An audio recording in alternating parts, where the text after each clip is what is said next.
Janshakti news, निर्भीड व निपक्ष बातम्यांचं खुलं व्यासपीठ। द जनशक्ती न्यूज मध्ये आपल्या सर्वांचं स्वागत। भिलवडीत भरधाव डंपरने शाळकरी मुलाला चिरडले।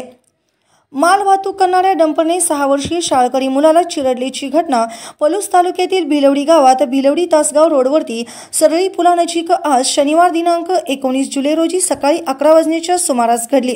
घटनास्थळावरून मिळालेल्या माहितीनुसार अपघातात मृत्यू झालेल्या शाळकरी मुलाचे नाव राज वैभव पवार असे आहे।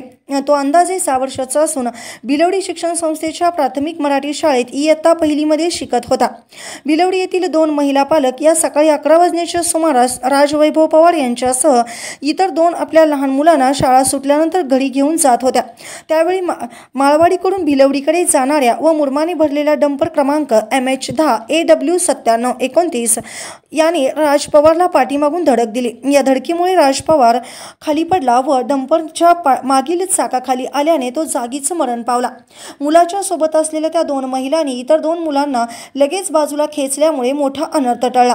अपघाताची माहिती मिळताच घटनास्थळी मोठ्या प्रमाणात गर्दी जमू लागली। यानंतर नागरिक जमा होत असल्याचे पाहून चालक फरार झाला। घटनेची माहिती मिळताच भिलवडी पोलिसांनी देखील तात्काळ घटनास्थळी धाव घेऊन परिस्थितीची पाहणी करून पंचनामा करण्याचे काम सुरू केले व शवविच्छेदनासाठी मुलाचा मृतदेह भिलवडी येथील शासकीय रुग्णालयात पाठवण्यात आला।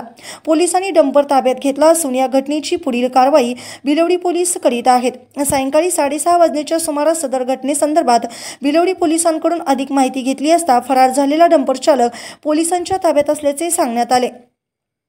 भरधाव वेगाने व बेशिस्तपणे डंपर चालवल्यामुळे मुलाचा अपघात झाल्याचा नागरिकांनी आरोप केला आहे। तसेच प्रत्यक्षदर्शी नागरिकांनी सांगितले की डंपर वेगाने जात असल्यामुळे ही घटना घडली आहे। या घटनेमुळे परिसरात एकच खळबळ उडाली असून शाळकरी विद्यार्थी व पालक यांच्यामध्ये भीतीचे वातावरण पसरले आहे।